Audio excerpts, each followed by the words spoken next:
बाबा जी ने इनाम में दिया बकरी का बच्चा।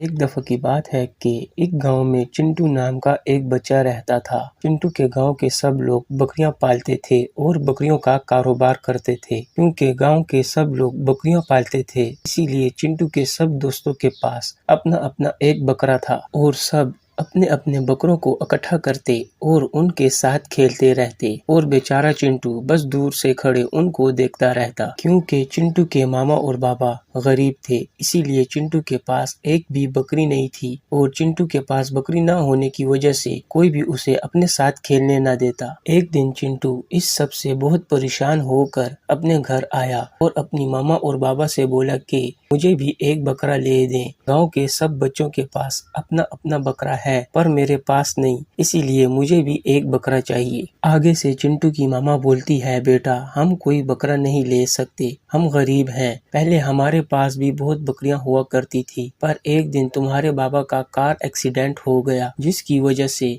उनकी दोनों टांगे टूट गईं और बिना टांगों के काम ना कर पाने की वजह से काम छोड़ दिया और घर बैठ गए। और फिर घर का खर्च चलाने के लिए एक एक करके हमने सारी बकरियां बेच दी और अब मैं दूसरों के घर झाड़ू पोछा करके थोड़े बहुत पैसे कमाती हूँ, जो कि सारे घर के खर्च में लग जाते हैं। तो बताओ फिर हम बकरी तुम्हारे लिए कैसे लें? ये सब सुनकर चिंटू भी उदास हो गया और चुपचाप चला गया। कुछ दिन बाद चिंटू के घर एक बूढ़ा आदमी आया और अपने साथ एक बकरी भी लाया। ये बूढ़ा आदमी चिंटू के पड़ोस में रहता था, पर ये बहुत बीमार था और अकेला रहता था। इसने भी अपने पास एक बकरी पाल रखी थी। बूढ़ा आदमी चिंटू की मामा से बोला, बेटा मेरी तबीयत खराब है, इसलिए मैं अपना इलाज कराने के लिए कुछ दिनों के लिए शहर के अस्पताल जा रहा हूँ। क्या तुम तब तक मेरी बकरी को अपने पास रख सकती हो? आगे से चिंटू की मामा बोली, अरे बाबा मैं खुद पूरा दिन दूसरों के घर काम करती हूँ और मेरे शोहर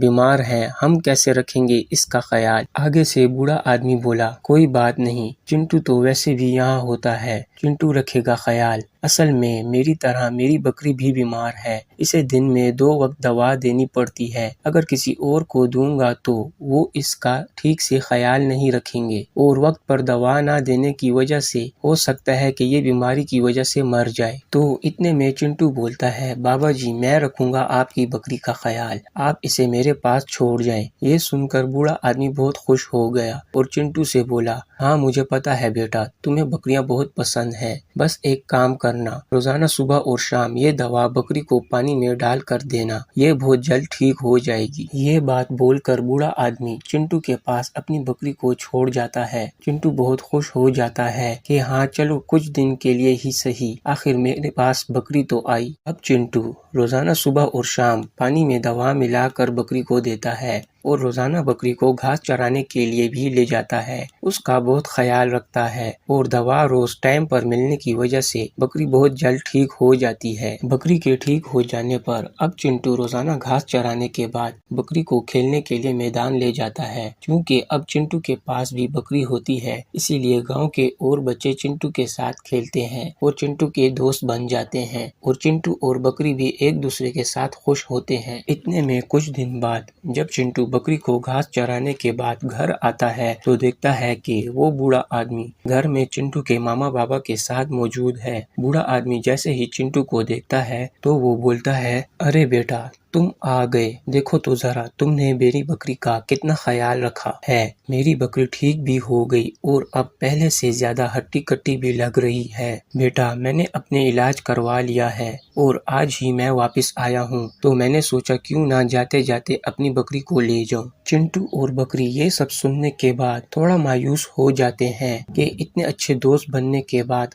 अब हम फिर से अलग हो रहे हैं। चिंटू फिर बूढ़े आदमी से बोलता है, हाँ बाबा जी ये आप ही की बकरी है, आप इसे ले जा सकते हैं। बूढ़ा आदमी चिंटू को बोलता है, तुमने मेरी बकरी का बहुत अच्छा ख्याल रखा, मैं तुम्हें इसका इनाम जरूर दूंगा। चिंटू बेटा, ये बोलकर बूढ़ा आदमी अपनी बकरी को लेकर चला जाता है। अब चिंटू बगैर बकरी के बिल्कुल अकेला हो जाता है और हर वक्त मायूस रहता है, क्योंकि अब फिर से चिंटू के पास कोई बकरी या बकरा नहीं होते, तो इसी वजह से इसे फिर से अपने साथ कोई नहीं खिलाता, जिस वजह से चिंटू अब ज्यादातर वक्त अपने घर पर ही गुजारता है। कुछ दिन बाद फिर से बूढ़ा आदमी चिंटू के घर आता है और चिंटू से बोलता है कि कहा था ना मैंने कि तुमने मेरी बकरी का जो ख्याल रखा है मैं तुम्हें उसका इनाम जरूर दूंगा। अब चिंटू सोच में पड़ जाता है कि अब ये बाबा जी मुझे क्या इनाम देंगे। इतने में बूढ़ा आदमी अपनी बकरी को अंदर बुलाता है, लेकिन इस बार बकरी अकेली नहीं होती, उसके साथ उसके दो छोटे और प्यारे प्यारे बच्चे होते हैं। चिंटू बकरी को और उसके साथ बच्चों को देखकर बहुत खुश होता है और बोलता है, क्या ये बच्चे इसके हैं? आगे से बूढ़ा आदमी बोलता है, हाँ बेटा, ये बच्चे इसके हैं। तुमने मेरी बकरी का बहुत अच्छा ख्याल रखा था, इसीलिए इनाम के तौर पर इनमें से एक बच्चा मैं तुम्हें देता हूँ। ये बोलकर बाबा जी एक बच्चा चिंटू को दे देते हैं और चिंटू बहुत खुश हो जाता है और बाबा जी बोलते हैं, ये एक छोटा बच्चा है, इसलिए तुम्हें इसका ज्यादा ख्याल रखना होगा, और ये एक बकरा है, मुझे उम्मीद है कि तुम इसका बहुत अच्छे से ख्याल रखोगे। अब मैं चलता हूँ। ये बोलकर बाबा जी अपनी बकरी और उसका एक बच्चा लेकर चले जाते हैं और चिंटू को फिर से